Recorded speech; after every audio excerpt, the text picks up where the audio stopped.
आइए हम सब वैद्युत फ्लक्स के बारे में अध्ययन करेंगे। जैसा कि अभी तक हमने पढ़ा है, वैद्युत बल, वैद्युत आवेश, वैद्युत क्षेत्र की तीव्रता तथा वैद्युत द्विध्रुव आघूर्ण के बारे में हम सब पढ़ चुके हैं। आज हम आप सबको वैद्युत फ्लक्स के बारे में बताएंगे। वैद्युत फ्लक्स को जानने से पहले कुछ व्यवहारिक उदाहरणों की सहायता हम लेते हैं। हम जानते हैं कि पाइप से जो पानी निकलता है, पाइप में हम पानी की मात्रा को कम ज़्यादा कर सकते हैं, अर्थात और उसकी दिशा को हम लोग पाइप को घुमाकर बदल सकते हैं। इसका सीधा सा अर्थ है कि पाइप में प्रवाहित द्रव एक सदिश राशि है, क्योंकि उसके पास परिमाण है और दिशा भी है। परंतु जब वही द्रव किसी बाल्टी अथवा किसी पात्र में इकट्ठा किया जाता है, तो जल की मात्रा तो इकट्ठा होती है, परंतु उसके पास कोई दिशा खुद की नहीं होती है। इसीलिए हम पात्र में इकट्ठा किए गए द्रव की मात्रा को द्रव फ्लक्स कहते हैं अथवा द्रव कहते हैं।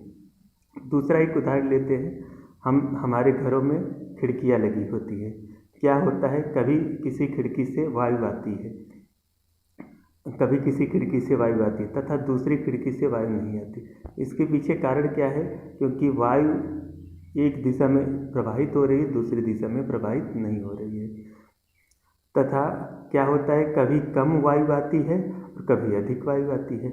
इसका अर्थ होगा कि वायु के पास परिमाण भी है, तीव्रता भी है और वायु के पास दिशा भी है। अतः हम कह सकते हैं वायु एक सदिश राशि है। परंतु जब वही वायु घरों में आती है, इकट्ठा होती है, तो वो क्या बन जाती है? अदिश हो जाती है, उसके पास कोई दिशा नहीं रह जाती है। इन्हीं उदाहरणों के माध्यम से हम अपने विषय वस्तु को आप सबके समझ प्रस्तुत करना चाह रहे थे। वैद्युत फ्लक्स वैद्युत क्षेत्र में बनी हुई वह राशि है जो वैद्युत फ्लक्स वैद्युत क्षेत्र में बनी हुई वह राशि है जो कि एक अदिश राशि है। अब हम आप सबसे चर्चा करेंगे कि कैसे वैद्युत फ्लक्स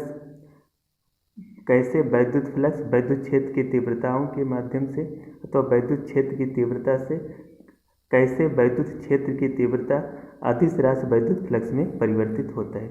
यहाँ पर हमने 3 चित्र बनाए हैं, 3 रेड से और 3 ब्लू पेन से।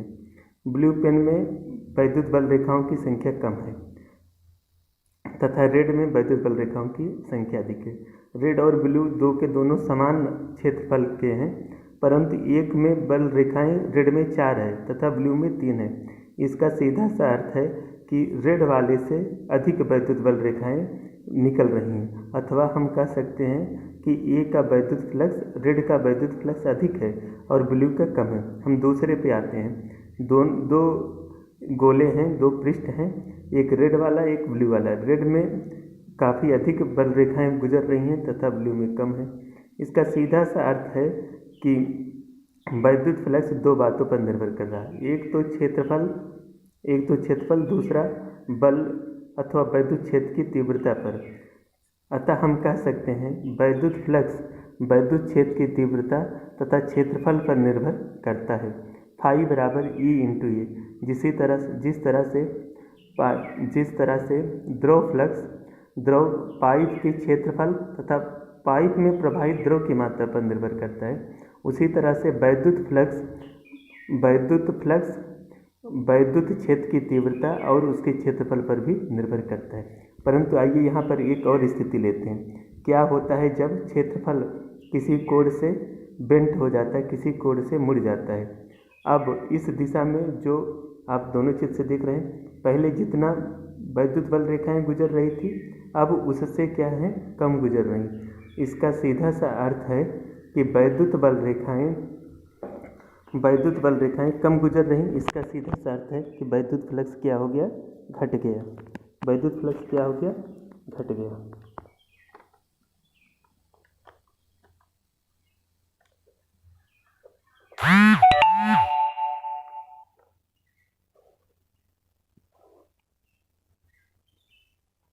आप देख रहे होंगे एक क्षेत्रफल था, इसमें अधिक वैद्युत बल रेखाएं जा रही थी। जब इसको हमने घुमा दिया तो इसमें कम जा रही। अतः हम कह सकते हैं कि वैद्युत फ्लक्स वैद्युत क्षेत्र की तीव्रता क्षेत्रफल और उन दोनों के ओरिएंटेशन पर भी निर्भर करता है। जैसा कि हम सब जानते हैं कि यदि हम हाथ की अंगुलियों को वैद्युत बल रेखाएं महसूस करें, माने तो सपोज करें तो ये पेज को, जो मेरा पेपर है, इसको हम लोग क्या मान लें, क्षेत्रफल या पृष्ठ मान लें। तो जो मेरी अंगुलियां हैं अब जितने जाएंगी वो सभी के सभी क्षेत्रफल से पास करेंगी। अथवा इस समय क्या होता है, जब वैद्युत बल रेखाएं किसी पृष्ठ से लंबवत गुजरती हैं तो वैद्युत फ्लक्स की मात्रा सर्वाधिक होती है। परंतु यदि हम लोग जानते हैं क्या होता है, जब बरसात में पानी की बूंदें जो टपकती हैं वह जल की क्षेत्र की तीव्रता है, तथा जो बर्तन हैं जब एक ही दिशा में होते हैं तो पानी अधिक मात्रा में इकट्ठा होता है। यदि वही बर्तन को हम लोग घुमा दें, बर्तन का जो क्षेत्रफल है वह पानी के बूंदों के अगर लंबवत हो जाता है तो उस दिशा में कोई भी जल की मात्रा इकट्ठा नहीं होती, या तो फ्लक्स शून्य हो जाता है।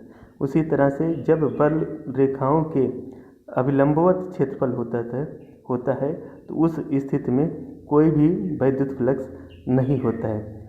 हम वैसे भी जानते हैं कास थीटा का मान शून्य कब होता है, जब थीटा का मान 90 डिग्री होता है। थीटा का मान जब 0 से 90 डिग्री से कम होगा तो फ्लक्स धनात्मक होगा, और जब थीटा का मान 90 डिग्री से अधिक और 180 डिग्री से कम होगा तो उस स्थिति में वैद्युत फ्लक्स क्या होगा, ऋणात्मक होगा। अब हम दूसरी स्थिति लेते हैं। किसी बिंदु आवेश के कारण असमान क्षेत्र के द्वारा वैद्युत क्षेत्र की तीव्रता क्या होगी। समान क्षेत्रफल के लिए वैद्युत क्षेत्र की तीव्रता ज्ञात करने के लिए हम किसी बिंदु आवेश के द्वारा किसी स्थान पर वैद्युत क्षेत्र की तीव्रता ज्ञात करना चाहेंगे, वैद्युत फ्लक्स की मात्रा ज्ञात करने। अब हम क्या करेंगे, छोटे छोटे क्षेत्रफल लेंगे। हमने क्या मान लिया, यहाँ पर एक छोटा क्षेत्रफल ds ले लिया और इसकी दिशा उससे अभिलंबवत बाहर की तरफ होगी, तथा इस आवेश के कारण इस बिंदु पर वैद्युत क्षेत्र है। तो वैद्युत फ्लक्स क्या हो जाएगा, छोटे से लूप के द्वारा गुजरने वाला वैद्युत फ्लक्स d बराबर क्या होगा, E × ds, और संपूर्ण पृष्ठ के द्वारा गुजरने वाला वैद्युत फ्लक्स इस छोटे से पृष्ठ से गुजरने वाले वैद्युत फ्लक्स के समाकलन के बराबर हो जाएगा। अर्थात हम जब इंटीग्रेट कर देंगे तो हमें संपूर्ण पृष्ठ का वैद्युत फ्लक्स आ जाएगा। अब हम थोड़ा आपको कुछ महत्वपूर्ण बातों पे चर्चा करने जा रहे हैं। जैसा कि हम लोगों ने परिभाषा दी है कि वैद्युत फ्लक्स होता क्या है। वैद्युत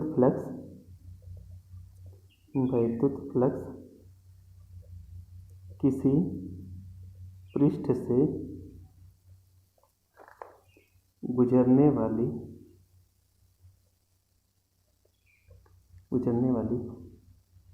बल रेखाओं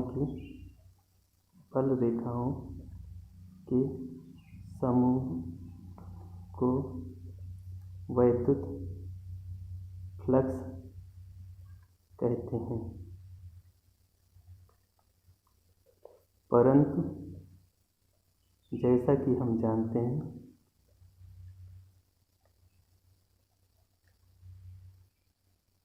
कि वैद्युत बल रेखाएं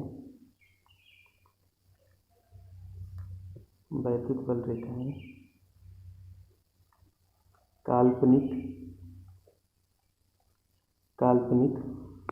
रेखा होती है।